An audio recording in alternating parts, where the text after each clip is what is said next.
Hi everybody, it's JulieAnn. I'm back here in Brooklyn. We're going week 11, and this is Baking with Friends. I'm gonna have my friend Mansi on with me, and I've known her since graduate school. We went to graduate school at San Jose State together, and I'm not going to tell you guys when we went to graduate school together. Just know that it was a while ago, but not too long ago. Hi, Melissa. So today we are making chocolate molten lava cakes, or rather chocolate lava cakes. It's an easier-ish version of a chocolate molten cake. So in this case scenario, we don't have to make a pre-ganache, which is basically oh, here's Mansi. It's basically what you would put inside a normal chocolate molten cake. Hey, Catherine and Mary. Um, so basically today we're kind of making like a sort of like a cheater's version of a chocolate molten cake. So we're going to do it in less time, and we're going to try to achieve that same moltenness. And here's Mansi with her helper. Is that Ari? Yes, it is. Ari. So I was just telling everybody, Mansi, that we are making the chocolate lava cake, which are basically like the chocolate molten cakes that you can get at restaurants, except instead of doing the ganache filling that usually is the trademark of chocolate molten cake, we're skipping that step, and we're going to kind of overcook but underbake our cakes, which is what is going to make the chocolate melting happen. And that is how we're going to achieve that today. So preheat your ovens to 425 degrees. The reason why it's going to be such a high heat is because, like I said, we're going to shock the cake. I use shock as a less than scientific term. We are going to go ahead and use that cake heat to cook the cake top extremely fast before we go ahead and take the cake out. And so the high heat is going to achieve that for us while leaving the middle undercooked. So let's bake our cakes. So we are going to go ahead and take half a cup of butter. That's about a stick of butter. And we're going to go ahead and add that into about 6 ounces of chopped bittersweet or semi-sweet chocolate. And this could be any of the chocolates. I recommend usually a baking bar. That could be like Baker's. It could be Scharfenberger. I'm using Ghirardelli. That's a good one too. Either which way, mine is bittersweet. Mansi's is semi-sweet. And all you're going to do is you're going to chop up the chocolate bar into bits. So you want to make sure that the chocolate is small. And the reason why you're trying to do that is because when we melt it, it'll melt faster if the pieces are smaller. If the pieces are bigger, like if you take the whole bar, it's going to take longer to melt. So you can also do that with your butter. You can cut up the butter when you put it into the bowl, or you can just dump the whole stick in. It's completely up to you and how much time you want to use. We're going to go ahead and do the easier method, which is the microwave method. We are going to do high 30-second intervals. And we're going to go ahead and bake that way, because otherwise you can go ahead and do it over a stovetop and a double boiler. But I was just telling Nancy all before this, I don't like having to wash a gazillion dishes after I bake because it's already messy enough. And again, I'm not wearing an apron. Even though I should be. I am not wearing an apron. So I'm going to go ahead and take the butter that I just showed you. This is unsalted butter. It's half cup, so that's about a stick. And I'm just going to go ahead and cut those up into pieces, and I'm going to dump that directly into my bowl of chocolate. Again, you don't have to do that. You can go ahead and do the whole stick. It's just easier if it's smaller pieces because it'll melt faster, right? And the whole thing is chocolate has a tendency, if you leave it in while you're melting it, and the reason why people like using the double boiler method is you lessen the chance of burning your chocolate. And that's like, you do not want to burn your chocolate. Chocolate will burn. Like, people are like, oh, it's not going to burn. Yes, it will. Yeah, the double broiler method is actually more foolproof, I feel like. I've screwed up microwaving chocolate more often than the double broiler. So yeah, because the double boiler method is at low heat, right? And it's you can take it, you can see it, and you can immediately take it off the heat. So in the microwave, the reason why I'm suggesting we do this in the microwave is because then we don't have to use all the pots and pans, but we have to watch it, and you have to stir it in between. You can't just leave it in the microwave. It's an easier method, but it's a more kind of have to overwatch method. So I went in and put my butter into the chocolate bowl. Okay, we're going to stick this in the microwave. We're going to go 20 to 30-second intervals. Okay, and we want to check it. The butter should help it not burn because there's a liquid that's going to emulsify with it. But again, 20 to 30-second intervals in the microwave. My microwave is right next to me, so I'm just going to set it right in. Right. And I have a button that actually does 30 seconds. After every 30-second interval, 20 to 30-second interval, if you're really paranoid about it, go 20 seconds. If not, I'm going to say about 30 seconds. Just go ahead and go in there. We're going to go ahead and mix it every time we see it. And that's going to make sure we don't burn our chocolate. I would get a handy dandy spatula out. Here's my ginormous spatula. Mine is about to come out in about 5 seconds. And then I'm going to show you guys. So as soon as the 30 seconds are up, you can start to see my butter has started to melt. Okay? What we're going to do is in between the intervals, stir your chocolate and your butter. It doesn't have to be super precise. Just give it a quick stir so that way you can kind of get the pieces that aren't necessarily melting as fast into the liquid. So that way it can go ahead and melt faster. And then I'm going to put it back in and we're going to go another, again, 20 seconds if you're a little bit more paranoid. 30 seconds is okay. So about 20 to 30 seconds.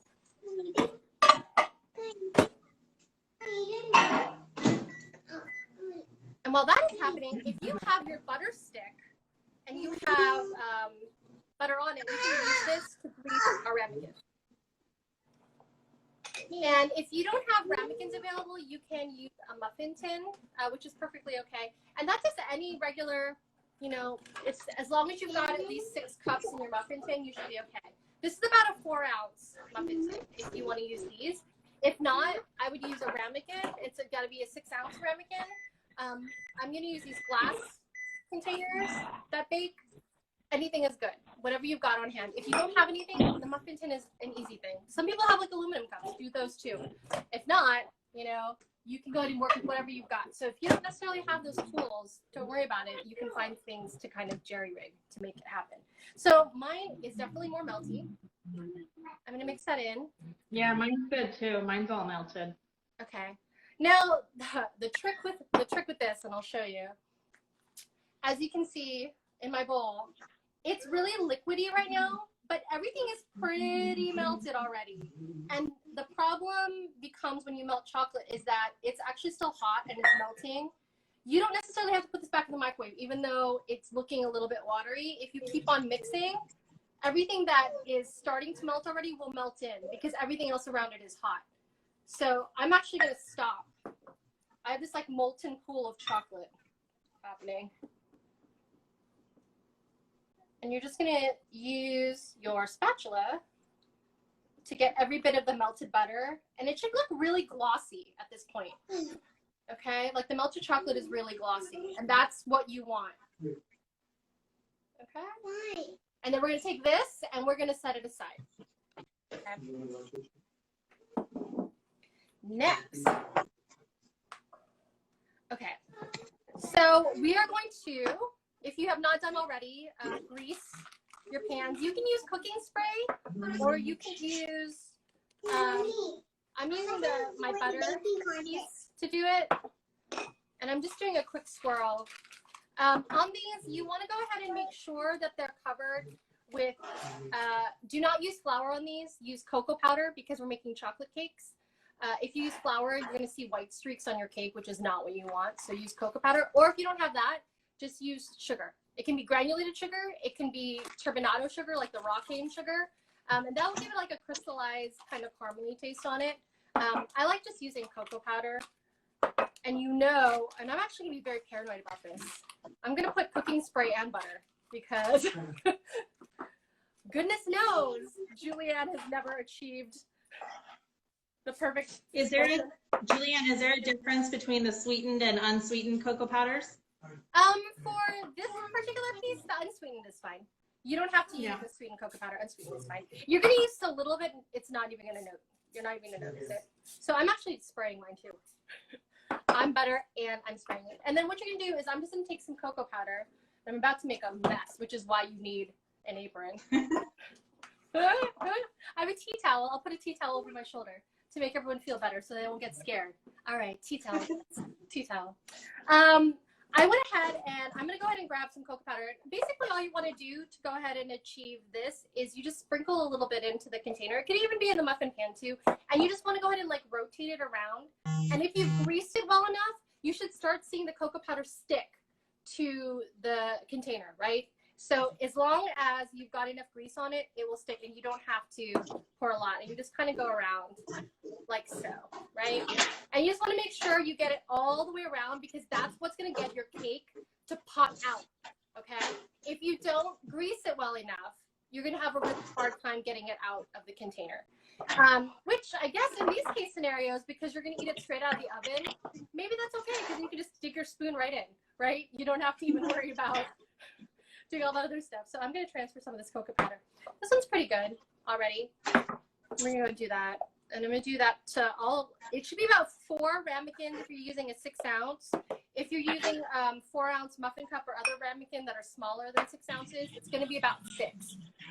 The great thing about these, and I was telling Mansi, is that you can go ahead and freeze any of the batter that you don't use, and you can take it out of the oven, get it to room temp, and bake it, and you'll have molten chocolate cakes anytime you want. This is why I'm making a mess. So we're going to do this whole recipe. I'm not going to bake every single one of them. Yeah, same here. I know, it's tempting. I thought the freezing was genius. I'm going to bake some up next weekend for Father's Day, so that works out well. So coated like this. Exactly. And just make sure that you get all the edges. Yeah. And then you can tap out the excess powder, like I have too much. You can tap that out if it's too much. You don't want it to be super excessive, but you definitely want it to go all the way around. So I can tell which ones I grease better than others because like the comparisons are just very obvious. Yeah. Okay, cool. I think this is pretty good. Are yours pretty good, Mansi? Do you think you need more? Yeah, I think so. Yeah, I did mine earlier and I just added a little bit more, but they're pretty good. Cool. I should have done this earlier. My mise en place was bad because I did not grease these earlier. Everyone that's watching at home or baking with us, I hope you're like Mansi and actually did it. Don't waste your time like JulieAnn. Okay, next, we're going to go ahead and do our sugar and our egg yolks and our eggs. So we're separating our eggs.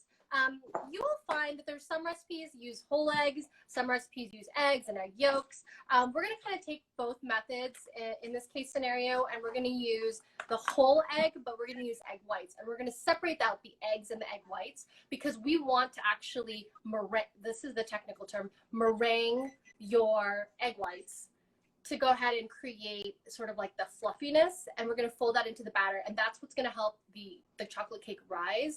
And this cake is actually going to be more of like a mix of like a souffle and the chocolate molten cake because we're doing that, right? Versus having like a denser, eggy kind of cake if we chose not to do this egg white separation. So I'm terrible with egg white separation. Some people like using the trick of using their eggs straight from the fridge because it's colder and somehow that helps you. Some people like using room temp. It's completely up to you.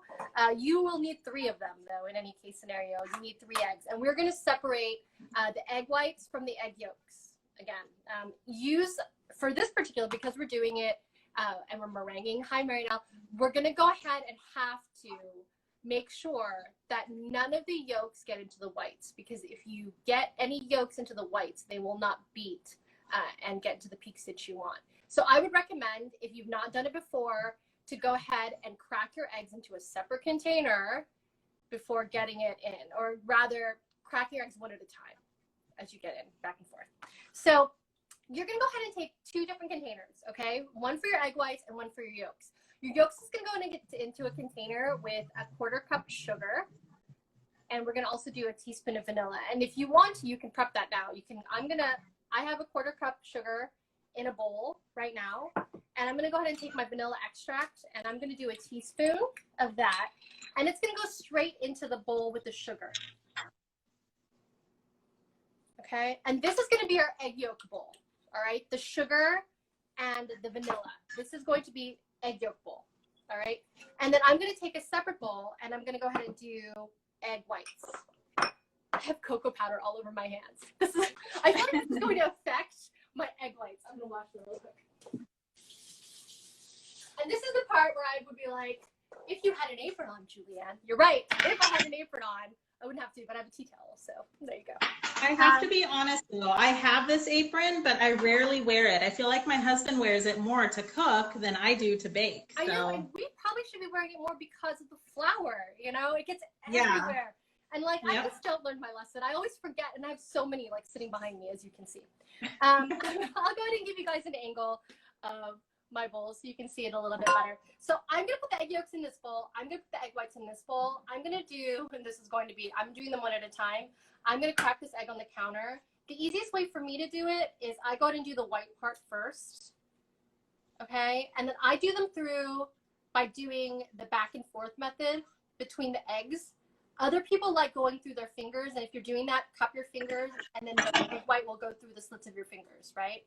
So depending on how messy you want to get, make sure none of the yolk. That's pretty good already, actually. And then I'm going to put the yolk in the other bowl, okay? And we're going to do that with every single egg, and we've got 3 of them. I wish I could crack the egg with one hand. I've never been able to achieve that trick. Yeah, I have not mastered that either. It always is so cool when like chefs get to do it like on TV, and you're just like, how the heck do you do that? I get so messy. So I'm gonna go ahead and, again, look at that big glob of white. You can do this through your fingers. You don't have to do the eggshell, but I do the eggshell method because it's less messy for me. And then you're gonna go ahead and have separation. And I have egg whites all over my fingers. Okay, so now what we're gonna do is we're gonna go ahead and beat the sugar and the egg yolks together with the vanilla. And we're just gonna go ahead and mix that until everything is combined. I'm just using a whisk, okay? Did you add the salt in as well, JulieAnn? No, thank you for the reminder. We're gonna go ahead and add in a pinch of salt. A pinch is about exactly what it sounds like. If you were going into like a bowl with a salt, you would take your 2 fingers together and you'd pop out a pinch. If you want to be technical about it, it's 1/16 of a teaspoon. I have a teaspoon that actually is labeled pinch because apparently that's how it was sold. So I'm gonna use that, but it's really tiny, like it's super tiny. And you're just gonna drop that into your eggs. Egg yolk, not egg white, egg yolk. All right, and we're just gonna beat that together until everything is combined, and then we're just gonna set it aside and not worry about it. Now we're gonna go ahead and beat our egg whites.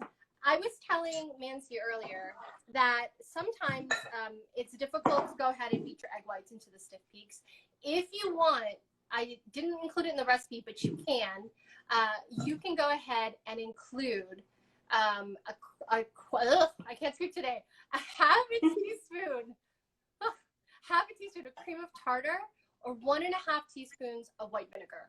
And we're gonna start beating it, and then you add it in as it starts to foam up, okay? And that's gonna stabilize your egg whites. And Mary, who is on this, can give us a scientific reason of why that stabilizes your egg whites. But basically something in the vinegar or the cream of tartar is going to interact with the egg whites and help that remain stiff, okay? If you don't have either of those ingredients, or you usually beat egg whites and it doesn't happen to you where like they fall, then don't worry about it. Don't add it. You don't have to. It's basically kind of like a no-fail method, right? A just in case. I will add cream of tartar because I don't trust myself.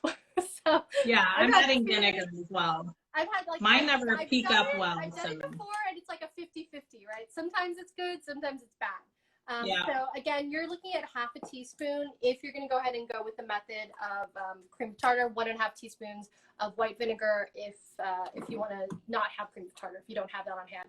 In any case, we're going to take our egg whites and we're going to mix them until they form stiff peaks. Now, what's going to happen is if you've ever tried making a macaron before, stiff peaks is basically where you can take the bowl, turn it upside down, and none of the eggs will fall. That's how insane we're about to whip our eggs. It's going to take a second. Give it time. Don't feel discouraged. Work with it. So here we go. I'm going to turn mine on. Mansi's going to turn on her stand mixer. I feel like you're going to have a better time than I because I'm going to be staring at my bowl. But I'll go ahead and do this. I'll show you my cream of tartar on hand that I have on hand, and I'm going to start. It's going to be really foamy.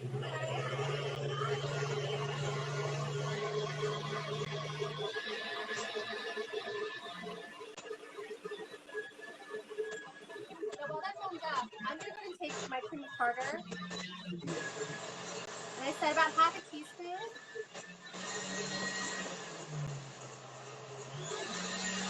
That's about half a teaspoon. I'm gonna dump that in. Mine's already starting to foam. I didn't necessarily have to add the cream of tartar, but I added it in. You could add in the vinegar if you wanted to. If not,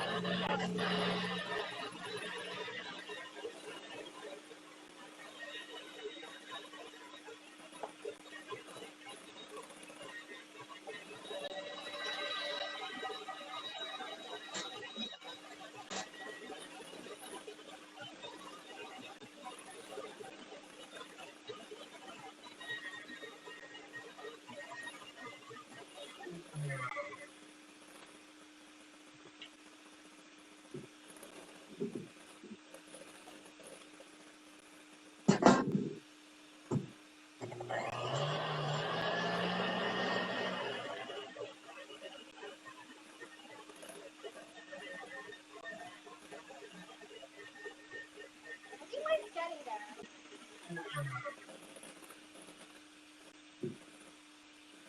The vinegar trick is awesome, JulieAnn.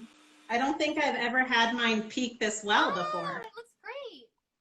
That's awesome. Does it look like it's stiff? That looks like it's pretty stiff actually already. If you put it Yeah, upside down, nothing's coming out, so. Now there's gonna be a point, if you overbeat your egg whites, it'll break. So if you think it's pretty stiff already, don't keep beating. Yeah. So if it's pretty, like mine is still loose, because as soon as I tilted it, it started moving. And that means to me that it's done. So I'm gonna have to keep going. If yours, I'm already going. I'm gonna do it for a few more seconds and then.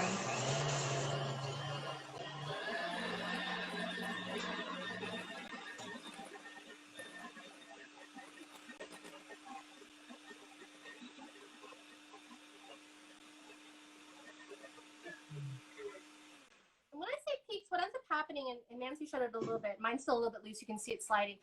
You're gonna start seeing these little domes form. And if you're starting to see the domes form, that means your egg whites are getting beat pretty well. That looks good. If you put it upside down, does it move? Nope, it doesn't move. Perfect. You're good. Mine's still going. This is the moment where I should have known I should have used my stand mixer. So here we go. We were just going for variety here.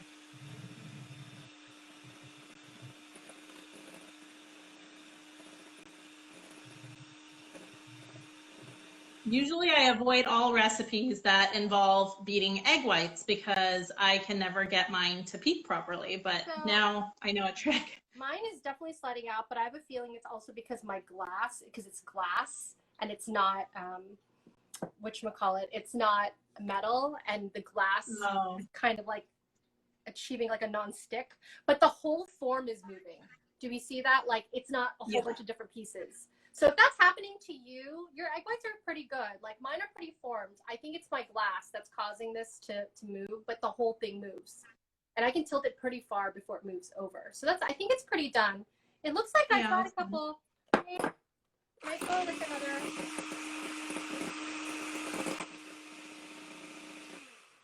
Okay, now I'm gonna stop. So it's like, egg whites are like whipped cream. If you keep beating it past the point where it's already formed the stiff peaks, you're going to break it. And then it's just going to go back to liquid, which is not what we want. Because of the fact that we're going to use this to create, again, like I said, the rise. So Mansi's is good. Mine looks pretty good. I have peaks formed into my my egg whites. I'm not going to flip this over my head because that will definitely fall on my head because I'm using a glass bowl, which was the fail here, to do the fun method. But if you look at this, if you look at my beaters, see how nothing is coming off my egg beaters? That basically tells me we're good. If you were using a stainless steel bowl, you could flip the entire bowl over your head and nothing will pop out. That's good. So we have the chocolate. We have our egg whites. We have our yolk mixture, right? All that we need now is we're going to take a 1/4 cup of flour. We're going to take, if you want to use it, a teaspoon of espresso powder, the instant espresso powder or regular espresso powder. Basically, you want to go ahead and use that because it'll enhance the chocolate taste. It's an optional thing. If you don't have it on hand, don't worry about it. It won't make your bake less tasty. But if you've got it on hand, use it. This is the time, guys. Use all the random extra stuff you got in your pantry. I need to get rid of so much crap in my pantry. I have my egg yolk mixture. I'm going to take my chocolate mixture and I'm going to go ahead and dump that directly into my egg yolk mixture, and we're going to mix that all together. Our chocolate should be cool enough now, it won't scramble our eggs, but if you want to add it slowly and mix it in slowly, you can. I like adding a little bit at a time in the beginning and mixing that into the egg yolks to make sure that it doesn't scramble, and then just add the rest in. Because you kind of want to temper your eggs, right? All my chocolate going to my bowl. And I'm just using my whisk, and I'm just going to mix the chocolate and the egg yolk mixture together. And it's going to be, like I said, pretty glossy and smooth, and that's what you want. We definitely want to get the sugar crystals involved here. I feel like the egg yolk mixture was pretty glossy too. Yes. Nice. It's starting to smell good already. Good.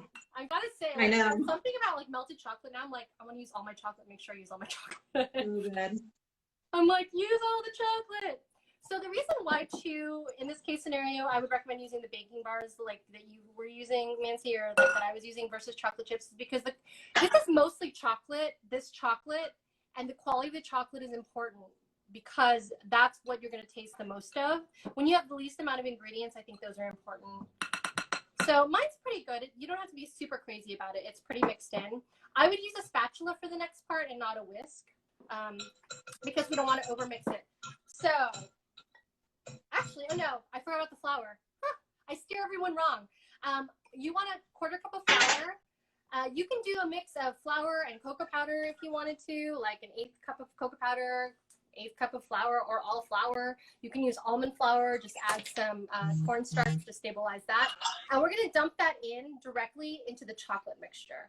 And then if you're using the espresso powder, you can add that in as well right now too. And that's about a teaspoon of espresso powder, and I'm going to do that as well since I have some laying around my house. And we're just going to go ahead and fold that into the chocolate mixture. Like any cake, you don't want to overmix it, and we're about to mix in the egg whites in it as well. So I just give it a quick turn or two. I'll show you my bowl again. I just give it like, we don't have to worry about the flour being completely incorporated in because we're going to do that with the egg whites, but I just fold in my flour until I don't see a lot of flour. But again, we're going to mix it some more, so if you still see granules of flour, don't worry about it. Mine is pretty all right. I'm going to take my egg whites, and we're going to go ahead, and we're going to start. I'm just going to add a little bit at a time, okay, just to incorporate it in. The first one is like your tester of how you mix in your egg white, okay? You want to fold in your egg whites. And what I mean by fold is you want to do turns of your spatula, kind of like you're making giant circles, right? It's okay if your egg white breaks and it kind of like loses and deflates because you're incorporating it in. You just don't want to over incorporate it. So I start with one bit, and that seems pretty incorporated, so I'm going to grab some more. I'm going to do this probably like in thirds. Ooh, I found some liquid at the bottom of my egg white bowl. That tells me that it was not good at the bottom. So we're going to keep doing this. There's something, I love mixing things together. There's something very soothing about it. Just watching it. Yeah. Especially when it's different colors. So I'm going to take the rest of this. And I was just saying that I thought I saw liquid at the bottom of my egg whites. Okay.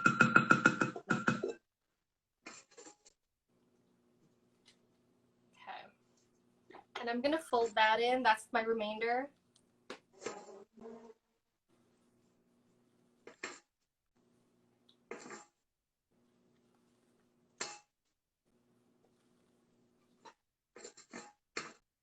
And you want to do this basically until you don't see any more egg whites. Okay, and like I said, I'm doing a folding ribbon method. Because what's going to happen is when it bakes, if you still have egg whites incorporated in it, you're going to have pockets of egg white in your cake. Okay, that looks pretty good. All right, so you can see the volume of the egg whites that I put in here lifted my cake batter a little bit.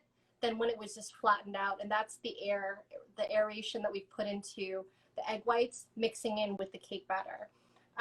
This is now going to be the fun part. We're going to take this batter, and because I have a tea towel, I can wipe my hands on my tea towel. That's probably why one would like to wear an apron when you do these. So you can go ahead and make sure I don't have to run away and wash my hands every 5 seconds. So I got my batter ready. You've got your prepped ramekins or your muffin cake, okay? We're gonna go ahead and fill this in. You don't wanna go all the way to the top. You wanna go about, I would say about 2/3 of the way full. I would be more exact with it. If you've got like a scoop, you can use a scoop to go ahead and do it into each of the ramekins or the muffin cup. If you've got like a quarter cup, like I've got a random quarter cup measuring cup, I like using this and pouring it in because then you know the exact amounts you're putting in every single one are going to be the same. That's if you're trying to be a little bit more exact. And like I said earlier, you don't have to bake every single one of these. We're going to fill all the ramekins up in this point, and then you can go ahead and freeze the batter up to a month. You just let it get to room temperature, and then you bake it for about 8 to 12 minutes in the oven. If you are going straight from refrigeration, you can hold it in the refrigerator for about 2 days. If you want to put like half of it now, half of it tomorrow, that's fine. Anything that you're not going to bake, either refrigerate or you put into the freezer. You can, this is one of those things where you can bake, I'm just going to bake one. Let's see what happens. If it completely gets like ruined, I'm going to be like, I have nothing to eat after we're done with it. But I'm going to bake one. So I'm going to go ahead and pour these evenly into my battering cups. I'm just using, like I said, a quarter cup to go ahead and put it in. And you want to go about 2/3 of the way full. I actually need a smaller spatula to get this all in. You said 2/3 of the way full? Yeah, about 2/3. You don't want to go completely all the way up. Because we put aeration in this, they're going to rise. Yeah. If we were doing the normal chocolate molten cake that, you know, you do a ganache in the beginning, you have to wait 2 or 3 hours for the ganache to harden, and then we stick it in the middle of the cake. Like that kind of a situation, I would say you could fill it a little bit farther up into the cake. But because we've whipped up our egg whites, if you fill it up all the way to the top, what's going to happen is everything's going to rise up. We didn't put baking powder in this, so it's not going to raise up a lot. We use the egg whites, and the egg whites are going to make everything rise. So depending on spillage situation, I would not go more than about 2/3. Don't fill it all the way. You're going to be tempted. Don't fill it all the way up. I know, because it smells so good. I know. But mine looks like this, so. You could probably leave, like, depending on how big your cups are, I'm going to say this, and then as we bake them, I'll be like, I shouldn't have done that. I was like, you can probably fill them a little bit higher up. But know that they're going to go at least an inch up. So keep that in mind. I'm doing 3 of them today and then going to bake the rest of the batter for next week. That's smart. That's what I'm going to do. I just realized. I was like, where are my other 2 cups? And the great thing about this is it doesn't have to be perfect in the cup. You just go as much as you want to. And we're going to take a baking sheet and we're going to go ahead and just stick it on a baking sheet. And we're going to let it do its thing. And again, because we're doing such a high heat, it's going to cook the tops pretty quickly. So be cautious of that. 8 to 12 minutes. Yes. If you want to be paranoid about it, you can check it at the 7-minute mark. I would go ahead and get a baking sheet or baking tray. I like using baking trays. I like using baking trays with the lips on the side because of spillage. So that's what I'm going to do. If you just have a cookie sheet, that's fine. Just I would put like maybe like an aluminum foil or something on top of it just in case something spills out and there's less cleanup. And you're just going to go ahead and take the cake and you are going to stick it onto the baking sheet, directly onto the baking sheet. I'm going to put a little bit more into a cup. This is either going to be bad or it's going to be good for me. So I said 2/3 of the way full. Mine's a little bit more, a third more full than it should be. It's pretty. I think I went a little conservative, so. I went like, so what you can do is I like tapping it out a little bit just to settle everything. To go ahead and even it out. And you can do that on the countertop. I totally just did it on here, that's fine. And we're gonna take this, we're gonna stick it in our preheated oven, and we're hoping that in the next 8 minutes or so, this thing is going to be fabulously lava-like in the middle. So I'm going to take my sad little one, put this.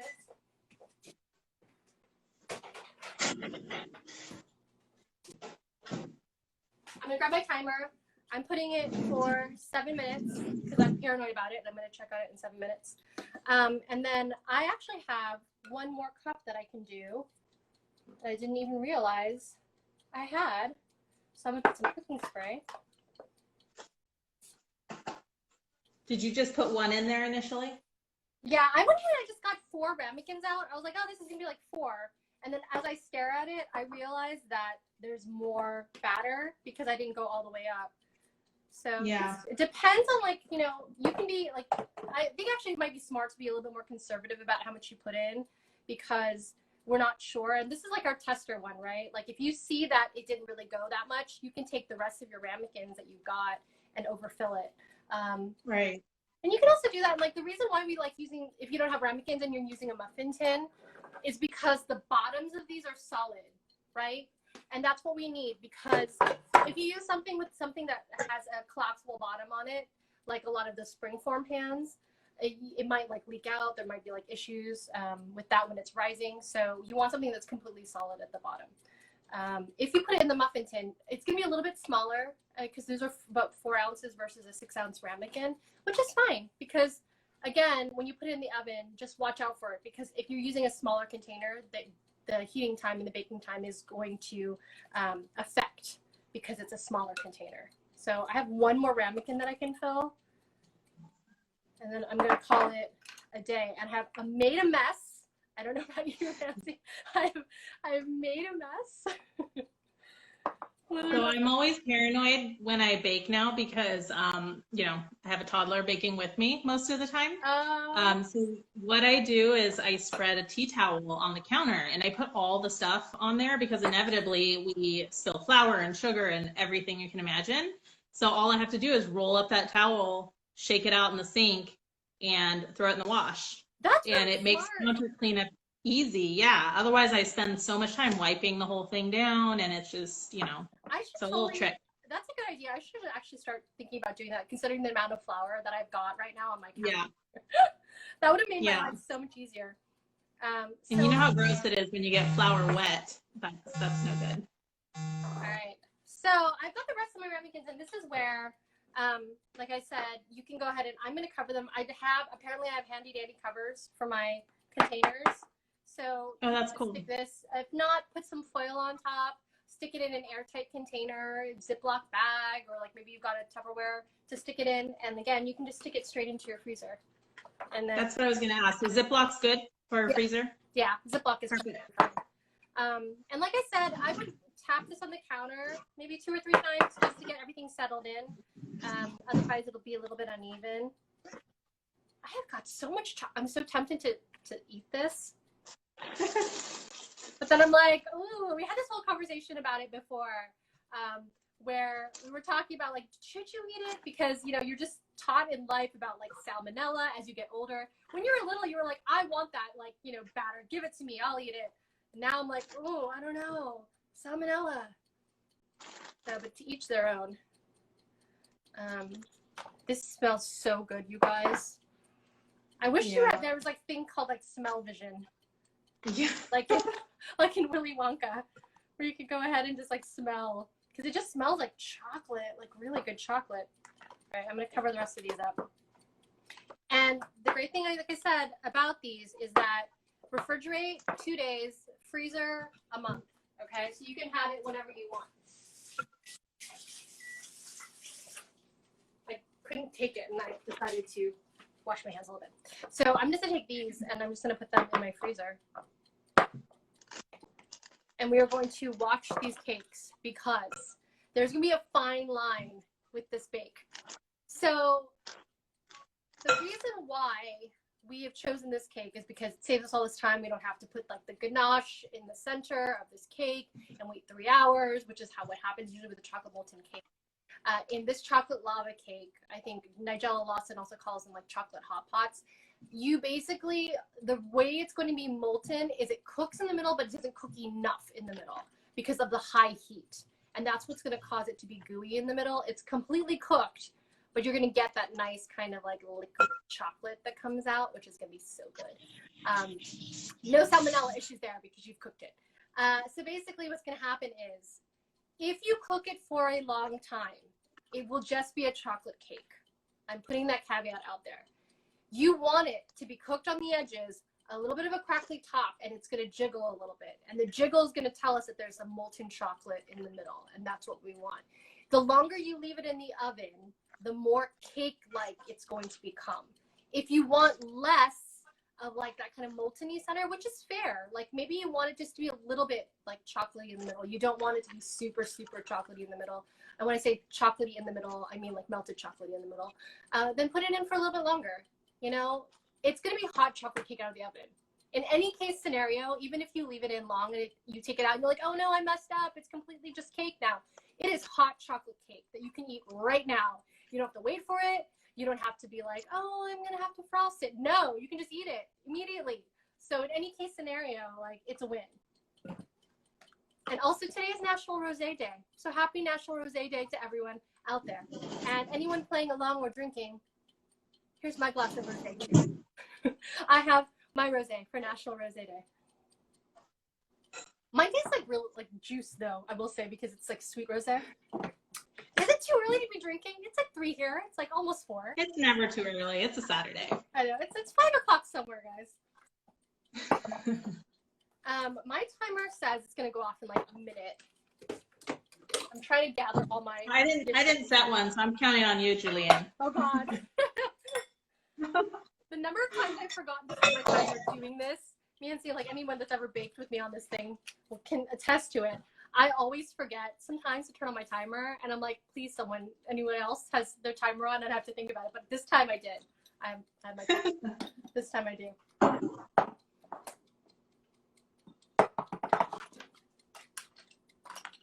And I'm actually gonna stick them in the fridge while we wait.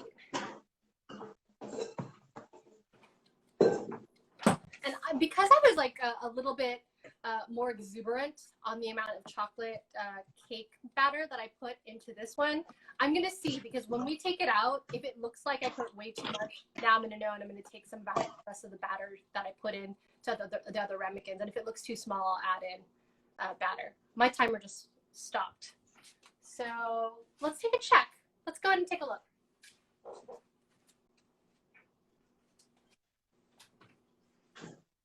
Oh, that's pretty My good tops already. are my tops are definitely firming up. Mine looks pretty firm already. I'm going to show you. Yeah. I actually think this might be overcooked already. Oh, whoa. Yours are way firmer than mine. So mine is definitely melts. It's still jiggly in the middle. I can tell. Ooh, I can see the chocolate coming out a little. I want to say that this is good. It's cooked on the edges. I'm going to lift it up out of this pan so you can see a little bit better. Pot holder would be good. What do you think about this, JulieAnn? Mine look like that. Oh, that's pretty good already, I think. Yeah? I think that's good. Yeah, it should be. Does it feel like it's kind of a little bit in the middle? It's still a little raw, like a jiggly a little? Yeah, it feels a little jiggly. I say that's good.